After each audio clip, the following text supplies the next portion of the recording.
We're back, Seven Rivers Racing, KQEG TV. We're glad you're joining us on the program. Al Losi and Dan Diker, the new race director at the Excalibur Speedway in Tomah. Greg Oliver joining us as well. You'll see him flagging high atop the Burkle Brothers flag stand at the La Crosse Fairgrounds Speedway Saturday nights. Opening up this weekend. That's right, Friday night, vintage cars and the 25th anniversary of automation will be at the Dells Raceway Park. 1,200 vintage cars, and some of them are going to be part of a burnout contest the next night as the Dells opens 49th year of dropping the green flag there.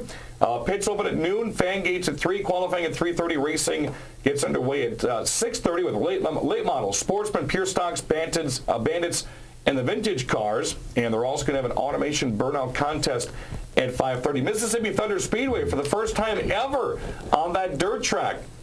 Sprint cars. Can't wait to see that. The IRA 410 sprint cars are going to be on the track.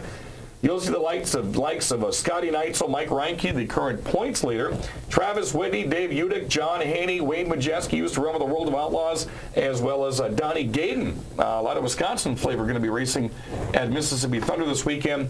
Hopefully, in a couple of nights, tomorrow night, as a matter of fact, we're going to see racing at a track that hasn't had racing in quite some time. Greg Oliver, the race director at the Excalibur Speedway. Hopefully, Friday night, you guys get a first practice in. We're hoping, as long as Mother Nature's looking pretty good for us right now. She's kind of slowed things down a little bit, but Friday night, get our first practice in, and then start making some noise out there. Well, for those that haven't been out there in 10 or so years, our cameraman Jesse went out and captured what the track looks like now. A lot of new improvements at the track, and I can't wait to get back out there here in 2011. And Greg, I know some of the new enhancements out there, some of the new fencing you were talking about is brand new, as well as an extra lane. Yep, actually what we're looking, you'll see there in turns 3 and 4, those blocks, that's all going to be added on through turn 4 all the way around to turn 3. That's kind of what held us up last week. And then it's just been some landscaping, some picnic type seating for the spectators, bring their lawn chairs or blankets. The concession area now, that was Dave built that new when he first bought the track.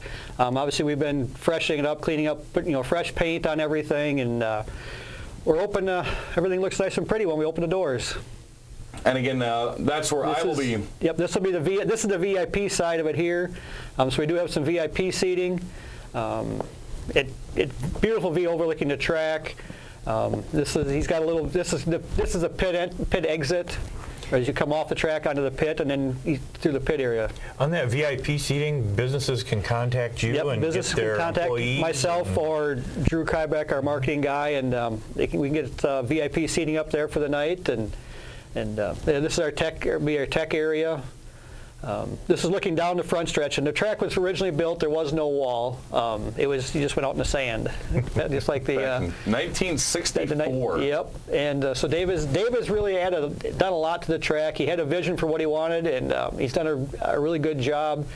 You can see the inside. The inside lane is actually the old track yet. It's still there. We won't be using it, but the surface is still there. We can use it for runoff area if we need to. Were you around here when it was called Wild Bill's Track and Trail? I was not that I remember. That's one of the most interesting. That was back in, I want to say, 1981 when it was reopened again. That's where I got my start. What a name for a track. Yep. Track and Trail. Yep. His original goal was a racetrack, and then through the hillsides he was going to put motocross trails through there. So it was Wild Bill's Track and Trail. Larry Truitt brought and ran the Speedway until 1997. Dave Thompson bought it in 97, rebuilt it in 2000. Here we are 11 years later, finally getting ready to drop a green flag. And the interest that I've heard from not only drivers that are going to be out there, but their fathers and their grandfathers that raced that track back in the 60s. I mean, we're going to see generations of people showing up at Excalibur Speedway. Yes, we are. There's actually a lot of history at the track. Everybody from Dick Trickle and that generation, they made racing in Wisconsin what it is. They race there. So we've got all the way up until the history we can start now Friday night with a new group of racers. Hopefully we can continue to build on the history that the track has had. Open practice will be from 5 to 7:30 Friday night, and then May 27th will be the opening night. And Interesting. I'm going to miss announcing the opening night there because my daughter graduates from high school. So I'd like to thank Mother Nature for putting that. Obviously, I'm going to go to that anyways, but I still could have gotten one night in, but I can't wait to get out to Tomah. Looking at the ticket prices, very reasonable. $10 for adults, $5 for kids. Yes, we're trying to bill ourselves as the hometown short track. Very family oriented. We're not going to try to outprice anybody, outshow anybody. We just want to put on a good family night of racing. Mom, Dad, and the kids come out, have a good time on a Friday night, and enjoy the rest of your weekend. Leave a couple dollars in their pockets to do whatever they want the rest of the weekend. Going to have full concessions as well, which I had to find out about last weekend because I've got to get my eat on when I get out to the track. Talk about the racing divisions. We're going to race a sportsman division, Thunderstocks, and Bumblebees. The sportsman cars will run. We're basically doing an area sportsman. They're going to declare a home track. All the tech for their car will be based on their home track rules. So if you're a Dell's car, you run the Dell's rules. Lacrosse cars, you run lacrosse rules. They will run, the Dell's type cars will run on a Hoosier F800. The lacrosse cars will run on their Goodyear 2863. We think that will balance out the difference in the rules of the cars.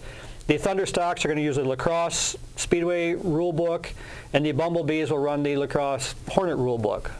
So we tried to keep it as simple as we can. If you got a race car and you want to come race with us, bring it down. We'll let you race. If we need to make a change or make adjustments, we'll work on it from there. But all are encouraged to come and race with us. Have some fun.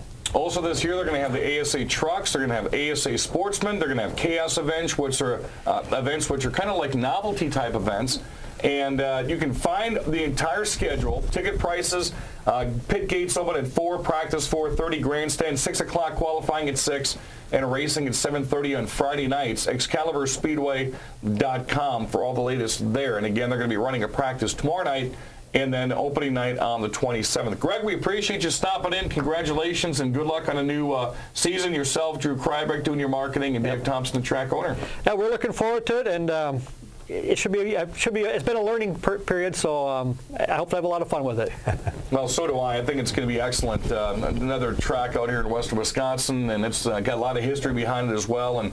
And I feel very honored to announce that 2 of the most respected tracks out there. One in '64, Oktoberfest goes back to '71 at La Crosse Fairgrounds Speedway. And I just think that's going to add a lot of flavor to the area. It's just really nice. Racing is blossoming around here. It is. And thanks to Mother Nature, so are the dandelions and weeds and too much more grass than we can anticipate. Shh.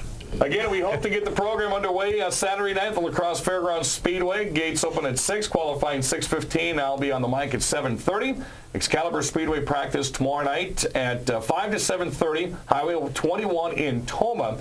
Make sure to check out the program, youtube.com/Seven Rivers Racing, and I'll give you more details on the Excalibur Speedway Saturday from 4 to 5 on AM 580 WKTY with the race report. I'm going to let you go do some mowing and go work on the 49 a little bit. That's what we're going to have to do. Right. For Greg Oliver and Al Losi, I'm Dan Diger. Thanks for joining us in the program. Be back with another big guest coming up next week right here on KQEG TV.